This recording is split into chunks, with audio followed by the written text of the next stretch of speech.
We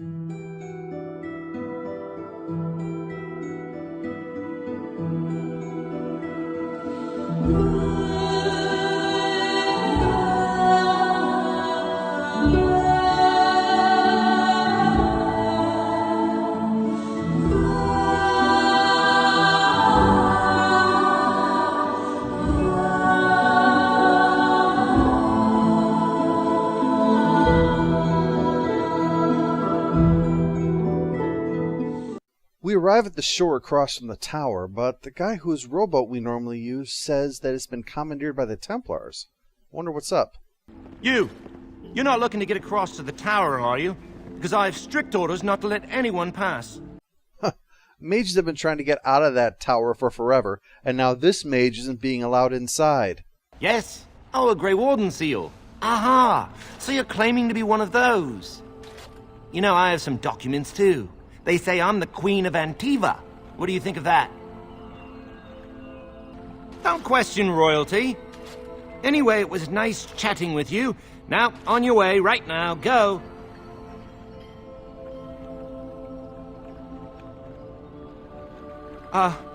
Is that bad? Look, I'm, just trying to do my job. Even the PC himself has had enough of this guy's bullshit. He finally takes us across to the tower. Good. Now we can get this Redcliffe mess sorted out. Oh, this doesn't look terribly promising. The tower is no longer under our control. Abominations and demons stalk the tower's halls. Can't I go anywhere in this country that's not doomed? I have sent word to Denerim, calling for reinforcements and the right of annulment. The mages are probably already dead. And if they're not, we kill them anyway? The rite of annulment is wiping out every single mage in this tower. We can't let that happen. Any abominations remaining in there must be dealt with, no matter what. No matter what?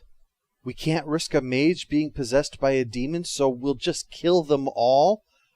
I thought we just rode here to avoid having to kill a mage named Connor, who is definitely possessed by a demon.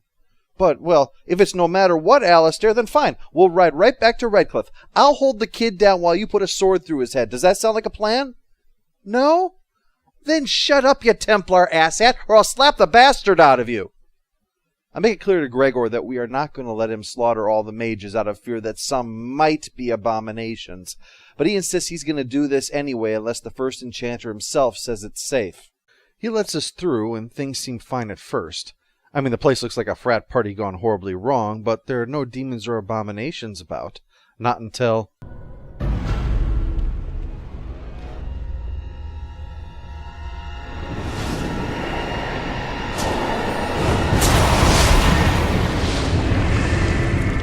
I thought you said powerful mages needed beards. What about her?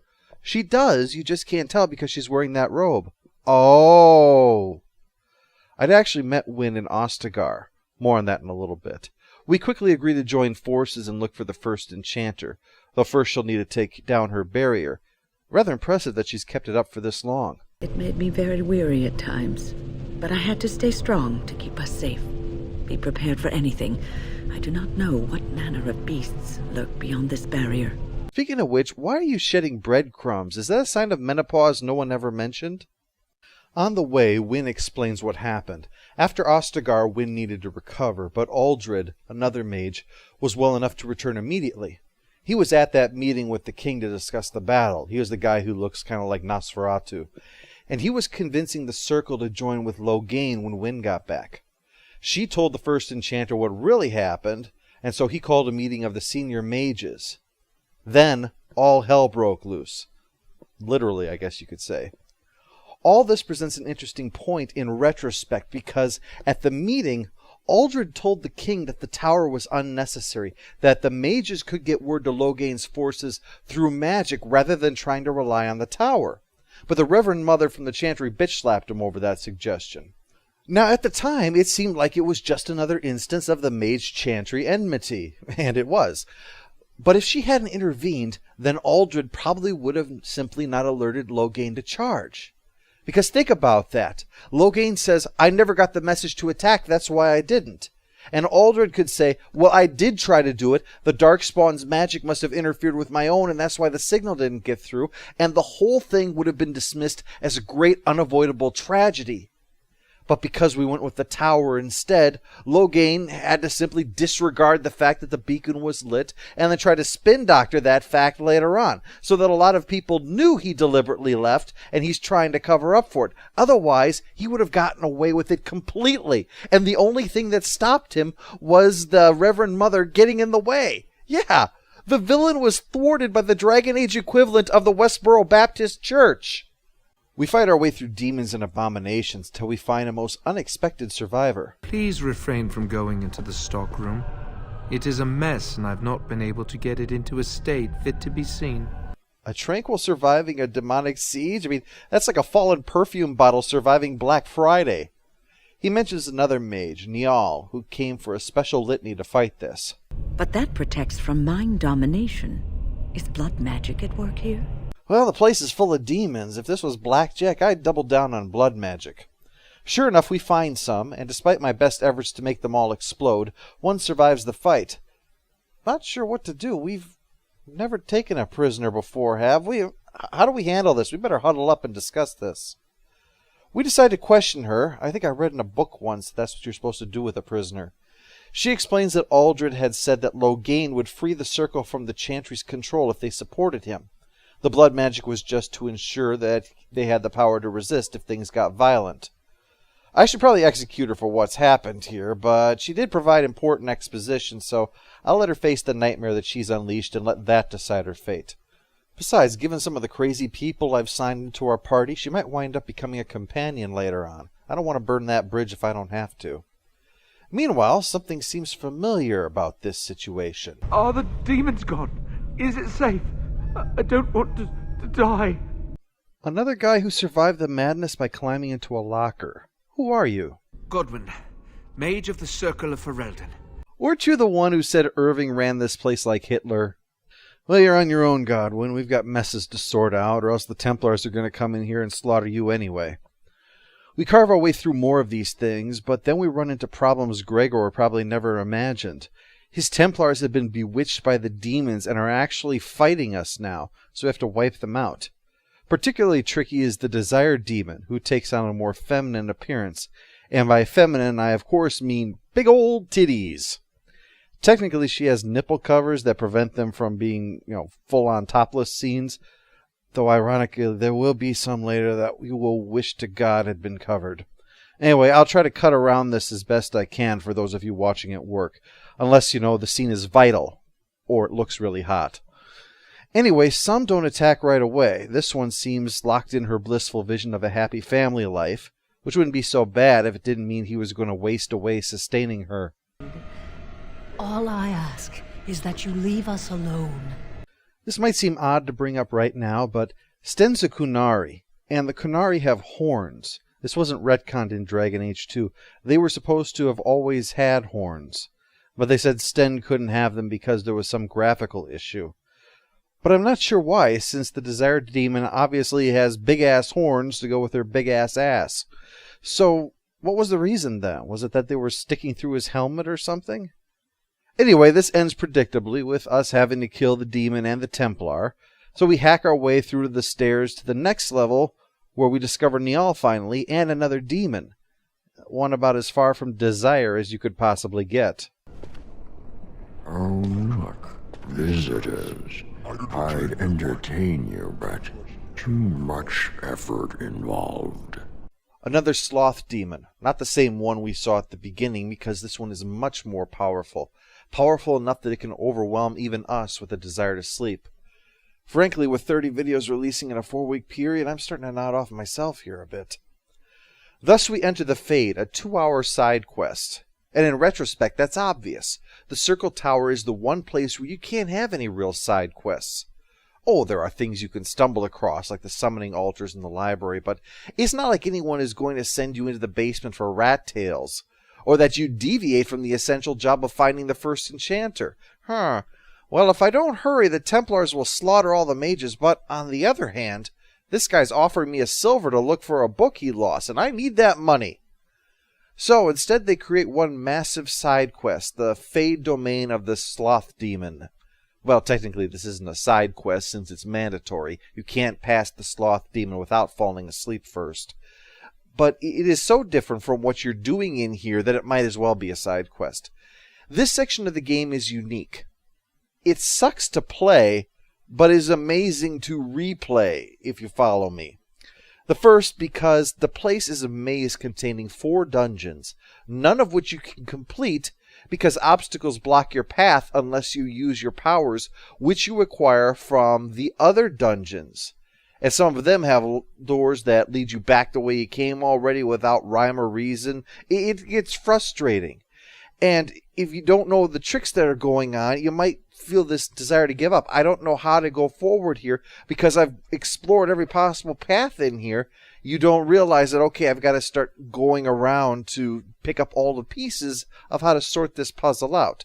Once you know that that's what you have to do, that you can enter a dungeon and not finish it, and that's okay, then all of a sudden you know what you're doing and you realize the potential here, that this place is kind of awesome. Because you remember the mouse guy in the Fade way back at the beginning? Well, you can learn to become a mouse too, as well as a spirit, a burning man, and a golem. In addition to your own form, of course.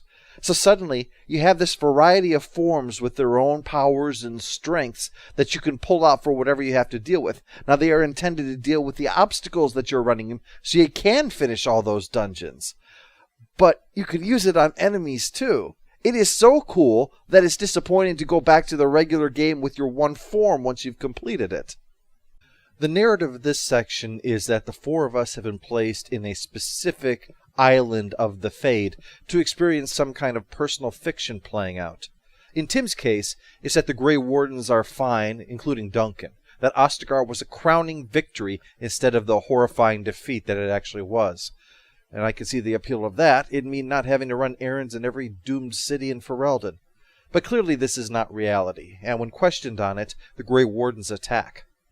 This is how it goes for the others in their little islands of the Fade. It requires defeating lesser demons to access them, each in one of the 4 dungeons. Alistair's you already saw. Morrigan sees through her deception as easily as I did. Flemeth's parenting didn't really allow for thinking about alternatives to what is reality. You deal with things as they are, period. And then, of course, there's Wynne. Maker, forgive me. I failed them all. They died and I did not stop it.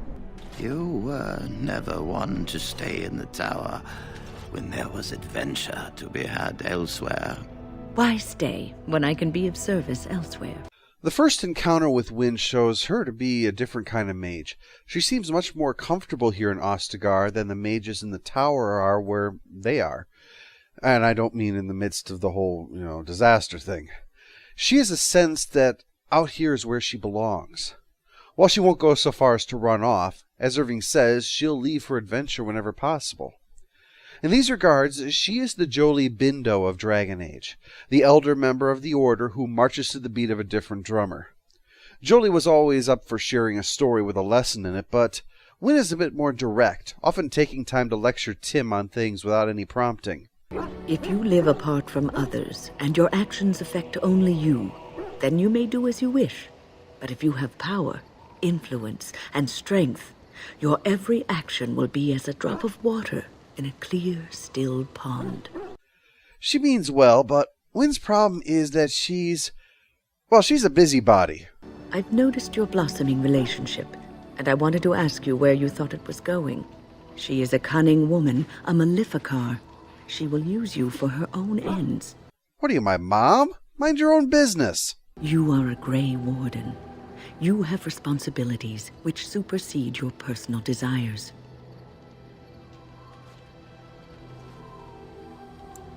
Love is ultimately selfish. It demands that one be devoted to a single person who may fully occupy one's mind and heart to the exclusion of all else. A Grey Warden cannot afford to be selfish. You may be forced to make a choice between saving your love and saving everyone else. And then what would you do? You do think you're my mom, don't you? And don't forget to wear clean underwear when you go into battle. I would just die if you didn't. Look, I'm fighting the Darkspawn here, okay? Not the fucking Green Goblin. I can handle this, okay? I have given my advice. Do with it what you will. Well, I think on the subject of the Grey Wardens and relationships, I'm ignoring someone who is currently in neither. Just because your vagina has been nicknamed Arrakis doesn't mean the rest of us can't get a little consensual action, when facing the whole end of the world. Because, I'm saving the whole damn kingdom and I sleep on the ground every night. The least I can get is a little romance from someone who likes me. Eventually she apologizes for presuming to judge our relationship and that love is a black hole of selfishness. I'm not the first one she's had to apologize to either. She mentions that she regrets an elven mage brought in from the alienage. She was supposed to train him. His experience with humans hadn't been good there, and she didn't help there. Not because of his race, but because she didn't consider his race, that he might need time because of his history, and that she didn't give it to him. So he ran off and was hunted down by the Templars. Like Jolie Bindo, she's haunted by the pupil that she had let down, had allowed to abandon the order in the end. When we visit the Dalish, I inquire with the storyteller about him, and sure enough, this guy survived the Templars and was nursed back to health by the elves, eventually becoming a healer in these very woods. And sure enough, we find him and things are resolved. He's in a better place here than he was in the Circle, fitting in and doing much good, and presumably boning elf ladies without Wynne scolding him over it. Wynne also has a secret. She is technically an abomination, but only technically. When she was defending the children in the tower, she had a fight with a demon that was so powerful that, even though she vanquished it, the act was more than the old ticker could take and she died. But a benevolent spirit brought her back and dwells within her. Sometimes it seems to be weakening her, and that's going to be a problem, Wynne. But then there are other times when it's the opposite.